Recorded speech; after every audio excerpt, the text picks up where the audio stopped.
आगे बढ़ेंगे। हजारीबाग के शेख भिखारी मेडिकल कॉलेज अस्पताल परिसर से संजीवनी सेवा कुटीर को हटा दिया गया है। यह सेवा कुटीर महीनों से सियासत का मुद्दा बना था। स्वास्थ्य मंत्री ने सेवा कुटीर को नशेड़ियों और मंचलों का अड्डा बताया तो विधायक ने सबूत पेश करने की चुनौती दे डाली। देखिए रिपोर्ट।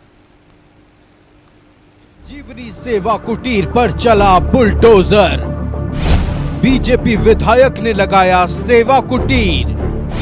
स्वास्थ्य मंत्री इरफान अंसारी ने हटवाया मंत्री का आरोप, विधायक का जवाब। वो लोग रात में दारू पीकर, गांजा पीकर वहाँ पे ड्यूटी मतलब खड़ा रहता है, दिखता है।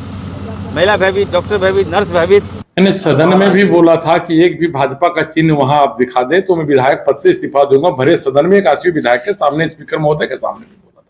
मैंने उनको भी बोला था बहुत जिम्मेवारी वाला पद मिला है, आप उलूल जुलूल मत बोलिए। अगर सहयोग चाहते हैं तो हम लोग जमीन में बैठ के भी आपके साथ कंधा से कंधा मिलाने का तैयार है। आप वो क्लिप भी देख सकते हैं। महीनों से सियासत का मुद्दा रहे संजीवनी सेवा कुटीर को आखिरकार हजारीबाग के Sheikh Bhikhari medical college and अस्पताल परिसर से हटा दिया गया। स्वास्थ्य मंत्री के निर्देश के बाद संजीवनी सेवा कुटीर को हटाया गया। स्वास्थ्य मंत्री इरफान अंसारी का आरोप है कि सेवा कुटीर नशेड़ियों, गंजेड़ियों और मंचलों का अड्डा था। विभाग मेरा, जमीन मेरा, और वहाँ भाजपा कार्यालय चलेगा, हॉस्पिटल में भाजपा कार्यालय चलेगा। जो पेशेंट आता है उसको पर्ची देता है। और जहाँ पे ये लोगों ने कुटीर बना दिया वहाँ महिला का वो प्रवास केंद्र है, वो गायनिकोलॉजिस्ट।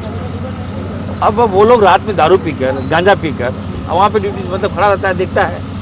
महिला भयभीत, डॉक्टर भयभीत, नर्स भयभीत। हजारीबाग सदर के विधायक प्रदीप प्रसाद ने अपने जन्मदिन के मौके पर संजीवनी सेवा कुटीर की स्थापना की थी। इसका मकसद मरीज और उनके परिजनों की सहायता करना था, लेकिन स्वास्थ्य मंत्री ने इसे गैर कानूनी बताते हुए हटाने का निर्देश दिया था। हालांकि स्वास्थ्य मंत्री के आरोप पर बीजेपी विधायक प्रदीप प्रसाद ने पलटवार किया है और अपने आरोप को लेकर एक भी सबूत पेश करने की चुनौती दी है। एक सिंगल किसी पे इल्जाम लगा देना, एक सिंगल भी थोड़ा सा आप प्रूफ दे दें कि हमारे लोगों ने कुछ किया है। वो सारे बच्चे पढ़ने वाले अच्छे घर के बच्चे हैं जो दिन रात सेवा कर रहे हैं। इल्जाम लगा रहे हैं कि प्रसव रूम में जाके झांकता है, वहीं बगल में। उनको पता नहीं कि लेबर रूम कहाँ है, ये कहाँ है, कुछ भी उनको जानकारी नहीं है। आधा से ज्यादा एम्बुलेंस पता के जंगल में पड़ा हुआ है, उससे कैसे ठीक होगा? सारा मशीन फेल्योर है, लिफ्ट ठीक नहीं हो रहा है, एक भी कोई विभाग नहीं है जहां ठीक नहीं। आप लोग मेरे साथ चले, मैं आपको दिखाऊंगा कहाँ क्या स्थिति बदतर है। तो ये कैसे सुधार होगा इसकी चिंता नहीं है, कैसे लोगों की जान बचेगी इसकी चिंता नहीं है, कैसे उनको कमीशन ज्यादा मिलेगा प्राइवेट नर्सिंग होम से। दिन भर दलालों का अड्डा लगा रहता था, रोज प्रत्येक दिन ऐसा कोई घटना नहीं था जिस दिन बाइक चोरी नहीं होती थी। हमारे लोग वहां रात दिन रहने लगे, बाइक चोरी की घटना कम हो गई। नशाखोरी का जो अगल बगल में ड्रग्स एडिक्ट घूमते थे उन लोग पे अंकुश पाया गया। डॉक्टर लोग जो नदारत रहते थे, जो अभी वीडियो वायरल हुआ, पूरा देश में वायरल हुआ कि लोग दरवाजा फिट रहे हैं, डॉक्टर नहीं है, तो डॉक्टर पे कार्रवाई होनी चाहिए था। कि जो जिनका एक बयान आना चाहिए था कि जो डॉक्टर इसमें दोषी पाया जाएगा उसको हम सख्त कार्रवाई करेंगे। तो उसका उल्टा जो आदमी ने फोन किया डॉक्टर को, उनको आप दिन भर रात भर थाना में बैठा दे रहे हैं। आज उन बच्चों पे इल्जाम लगा रहे हैं कि नशा करते रहे। अरे देखो किस घर के बच्चे, किस मानसिकता के, मिलो आप। हजारीबाग की जनता जानती है। आज बोल देते हैं कि लड़के बलात्कार कर रहे हैं, कल उसका इल्जाम फंसा देंगे। कभी छेड़खानी का बोल दे रहे हैं, कभी परसों रूम में झांक रहे हैं। परसों रूम कहां रहता है इनको पता है कि कोई झांक भी सकता है परसों रूम में? स्वास्थ्य मंत्री ने न सिर्फ संजीवनी सेवा कुटीर को लेकर बीजेपी पर हमला बोला, बल्कि एसबीएमसीएच में लापरवाही का वीडियो वायरल होने के बाद हजारीबाग सांसद द्वारा उनसे फोन पर बात करने को पब्लिसिटी स्टंट करार दिया। भाजपा के सांसद ने, उनको कोई जान नहीं रहा था, सोचा कि इरफान अंसारी के साथ टैग हो जाओ, उनकी राजनीतिक रोटी भी चमक जाएगी। हालांकि संजीवनी सेवा कुटीर को हटाने के लिए अधिकारी अतिक्रमण की दलील दे रहे हैं। का मामला था हमारे न्यायालय में, Bihar Jharkhand public land enforcement act का मामला चला था, उसमें आदेश पारित हुआ था। 10 दिन का समय हटाने के लिए दिया गया था। समय समाप्ति के पश्चात कोर्ट मजिस्ट्रेट लगाती करते हुए उसको हटा दिया। प्रशासन ने संजीवनी सेवा कुटीर को अतिक्रमण करार देते हुए पहले नोटिस जारी किया और फिर महज 24 घंटे के भीतर कार्रवाई कर कुटीर को हटा दिया गया। इस दौरान कुछ लोगों ने विरोध भी जताया, लेकिन कार्रवाई जारी रही। हालांकि प्रदीप प्रसाद ने कहा कि सिर्फ जनता की मदद के लिए कुटीर बनाया गया था। एसबीएमसीएच परिसर से कुटीर हटाया गया है, लेकिन सेवा रुकेगी नहीं। न्यूज़ 11 भारत के लिए हजारीबाग से फलक शमीम की रिपोर्ट। संवाददाता फलक हमारे साथ लाइव जुड़ रहे हैं हजारीबाग से। फलक, देखिए संजीवनी सेवा कुटीर को लेकर कई हफ्तों से सियासत गर्म थी, कई वाद विवाद हुए और आज प्रशासन की ओर से बुलडोजर चलाया गया और संजीवनी सेवा कुटीर को हटा दिया गया। जहां एक तरफ बीजेपी के समर्थक और बीजेपी विधायक प्रदीप प्रसाद का यह कहना है कि यह पूरी तरह से हमारे साथ गलत किया गया है, जनता के साथ गलत किया गया है, यह कोई कार्यालय नहीं था बल्कि सेवा संस्थान थी और हम लोगों की मदद, मरीज और उनके परिजनों की मदद करते थे। दूसरी तरफ स्वास्थ्य मंत्री यह कहते हैं यह जो जमीन है वो सरकार की जमीन है, यानी हमारी जमीन है, कोई अतिक्रमण इस पर कैसे कर सकता है। और नोटिस देने के महज 24 घंटे भीतर प्रशासन का इतना बड़ा एक्शन। हजारीबाग इस वक्त एसबीएमसीएच में क्या माहौल है?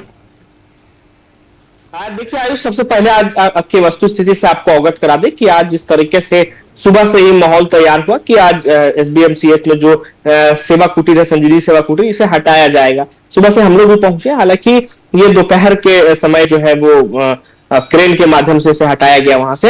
लेकिन ये विवाद जो है वो जैसे ही 4 जनवरी का दिन था जब सेवा कुटीर की यहाँ पर हजारीबाग एसबीएमसीएच में प्रदीप प्रसाद ने शुरुआत की, इसके बाद हमने भी कई ग्राउंड रिपोर्ट किए, यहाँ पर हमने भी देखा कि लोग इससे लाभान्वित हो रहे थे। लेकिन जो है जिस तरीके से राज्य के स्वास्थ्य मंत्री डॉक्टर इरफान अंसारी ने कहा था कि कुछ लोगों का शिकायत आया है कि अवैध तरीके से यहाँ पर संजीवनी सेवा कुटीर का निर्माण किया गया, उसके बाद से उन्होंने एक लेटर जारी किया गया जिसमें हटाने की बात कही। उस पर जो है वो पलटवार करते हुए विधायक प्रदीप प्रसाद ने भी जवाब दिया मीडिया के सामने कि यहां से वो सेवा कुटीर नहीं हटेगा। लेकिन देखते ही देखते फिर ये बात बहुत ज्यादा इसमें राजनीतिकरण हो गया और जिसके बाद अंततः आज ये सेवा कुटीर को यहां से हटाना पड़ा। लेकिन देखिए सबसे जो अहम मामला है, क्योंकि राज्य में जो अस्पतालों की स्थिति है आयुष, उससे आप भी अवगत है, हम भी अवगत है, और ये व्यवस्था कमोवेश राज्य के सभी सरकारी अस्पतालों में मयस्सर है। अगर हजारीबाग एसबीएमसीएच की बात की जाए तो यहां बिचौलियों के कारण काफी परेशानियों का सामना आम नागरिकों को उठाना पड़ता है, जिस वजह से संजीवनी सेवा कुटीर में तमाम वैसे ग्रामीण परिवेश के लोग लाभान्वित हो रहे थे। हम लोग इसलिए कह रहे हैं कि हमने ग्राउंड रिपोर्ट यहां की थी, हमने बहुत ही नजदीकी से जाना था। हालांकि इसे लेकर के स्वास्थ्य मंत्री डॉक्टर इरफान अंसारी ने यह भी कहा कि यहां पर सिर्फ जो है हिंदुओं का इलाज होता है, जबकि हम लोग जब इसमें ग्राउंड रिपोर्ट की तो ये देखे कि उनके बजाते जो डायरी मेंटेन है उसमें सभी धर्म के लोग उसमें अंकित थे, उनके मोबाइल नंबर से लेकर के तमाम जो डेटा एंट्री था वो था। लेकिन अब सवाल आयुष ये खड़ा होता है कि आखिर प्रदीप प्रसाद ने आज ये भी बयान में कहा है कि संजीवनी सेवा कुटीर को वहां से हटाया गया, उनके हौसलों को नहीं दबाया गया है, वो जिस तरीके से जन सेवा करते थे वो करते आएंगे। लेकिन अब ये देखना काफी अहम है, क्योंकि जो जिस तरीके से आज जैसे ही बात हुई कि सेवा कुटीर को यहां से हटा लिया जाएगा, भाजपा के कार्यकर्ता प्रदीप प्रसाद के जो समर्थक है वो वहां पर पहुंचे थे और थोड़ा आक्रोशित भी दिख रहे थे। हालांकि कोई हो हंगामा इसमें नहीं हुआ, संवैधानिक तरीके से वहां से हटा लिया गया संजीवनी सेवा कुटीर। लेकिन अब यह देखना काफी अहम होगा कि अब क्या कदम लेते हैं विधायक प्रदीप प्रसाद, क्योंकि वो जब विधायक नहीं भी थे तब भी यहाँ पर एंटी रेबीज के जो इंजेक्शन थे या इसके अलावा जो भी इस तरीके की स्वास्थ्य से उनका काफी गहरा लगाव है, जब विधायक नहीं भी थे तो स्वास्थ्य सेवा लोगों तक पहुंचाते थे। तो अब आयुष ये देखना काफी अहम होगा, क्योंकि वो अब एक पद पर भी है, वो विधायक है और ऐसे में उन्होंने संजीवनी सेवा कुटीर की शुरुआत की थी लोगों तक स्वास्थ्य सेवाओं को और सुचारू तरीके से पहुंचाने की। लेकिन अब यह देखना काफी अहम होगा कि अब उनका कदम क्या होता है, क्योंकि संजीवनी सेवा कुटीर को आज वहां से हटा लिया गया है। ऐसे में यह बड़ा सवाल जरूर खड़ा होता है कि अब वो क्या करेंगे। जी आयुष। बिल्कुल फलक, लेकिन देखिए जहां एक तरफ संजीवनी सेवा कुटीर को लेकर विवाद है, दूसरी तरफ कुछ दिन पहले एक खबर सामने आई थी, आपने उस खबर को कवर किया था कि एक गर्भवती महिला जो कि प्रसव पीड़ा से कराती रही, लेकिन अस्पताल के भीतर किसी ने सुध लेने की जहमत तक नहीं उठाई। उस खबर को हमने भी प्रमुखता से दिखाया था और उस खबर चलने के दौरान हमने ये देखा था कि सांसद जो है मनीष जायसवाल वो फोन लगाते हैं, लेकिन स्वास्थ्य मंत्री डॉक्टर इरफान अंसारी का फोन नहीं लगता है। आज उस वाक्य को भी स्वास्थ्य मंत्री डॉक्टर इरफान अंसारी ने कोट किया और कहा है कि महज एक पब्लिसिटी स्टंट था और ये तो किसी से छुपा नहीं है कि एसबीएमसीएच में किस तरह से लापरवाही बरती जाती है।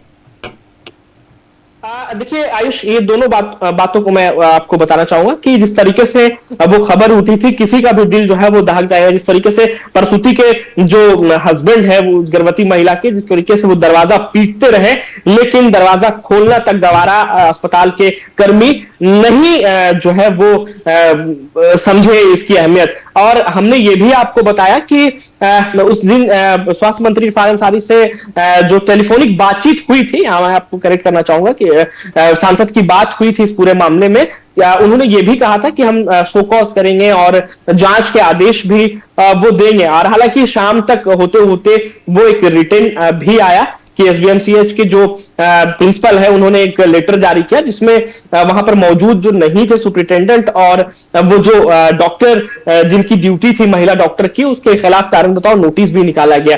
लेकिन संजीवनी की अगर जो बात है तो संजीवनी हटने से थोड़ी परेशानी जरूर होगी, क्योंकि मैंने अपने संबोधन में शुरू में ही कहा था आयुष कि सरकारी अस्पताल के जो हालात है, जो सिस्टम बना हुआ है, इससे सबको ही वाकिफ है। आयुष, आपको मैं एक चीज और बताना चाहूंगा कि राज्य के कई अस्पताल में आप भी गए होंगे, आपके ने भी देखा होगा किस तरीके से वहां की स्थिति जो है बद से बदतर हो गई है। और अगर एसबीएमसीएच की बात की जाए तो एसबीएमसीएच भी जो है वो भगवान भरोसे चल रहा था, इस पर कोई नई बात नहीं है। हालांकि संजीवनी के चलने से थोड़ी सी लोगों को जो है वो सुविधा जरूर मिल रही थी। जी आयुष।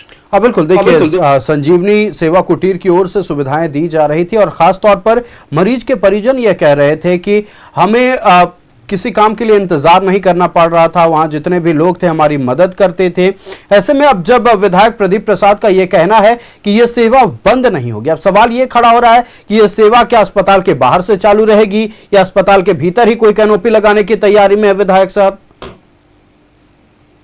काफी अहम होगा। हालांकि उन्होंने इंडिकेट जरूर किया है कि जिस तरीके से अतिक्रमण करार करके संजीवनी सेवा कुटीर का जो शेड का रूम बना हुआ था उसे तो जरूर हटा लिया गया है, लेकिन उनके हौसले जो स्वास्थ्य के प्रति, जो लोगों तक स्वास्थ्य सेवाएं पहुंचाने की उनकी जो इच्छा है वो जारी रहेगी। लेकिन अब यह देखना काफी अहम होगा, क्योंकि जिस तरीके से प्रशासन ने उस संजीवनी कुटीर का जो एरिया था जहां पर वो शेड लगा हुआ था, उस वहीं ये बता करके हटाया गया है कि ये एरिया जो है वो अतिक्रमण करके यहां पर लगाया गया। तो लेकिन ये आप देखना काफी अहम होगा कि विधायक प्रदीप प्रसाद किस तरीके से अब लोगों को स्वास्थ्य सुविधाएं पहुंचाते, क्या अंदर कैनोपी लगाकर करते हैं या फिर बाहर से ही कुछ उनकी व्यवस्था होगी। एक बात मैं और बताना चाहूंगा कि संजीवनी के साथ साथ वो एक एम्बुलेंस भी लोगों तक दिए थे कि अगर कोई बहुत क्रिटिकल मामलात अगर आते हैं अस्पताल में तो उस एम्बुलेंस के माध्यम से उनको राज्य के बड़े अस्पताल रिम्स या फिर किसी अस्पताल में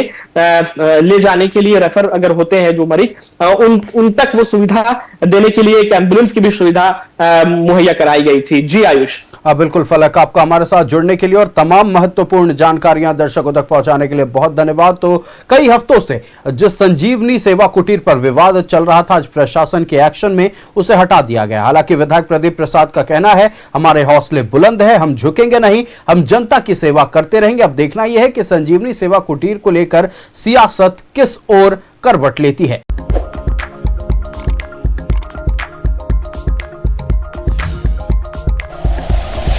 like and share videos, subscribe करें हमारा चैनल और प्रेस करें बेल आइकॉन। न्यूज़ 11 भारत, सच है तो दिखेगा।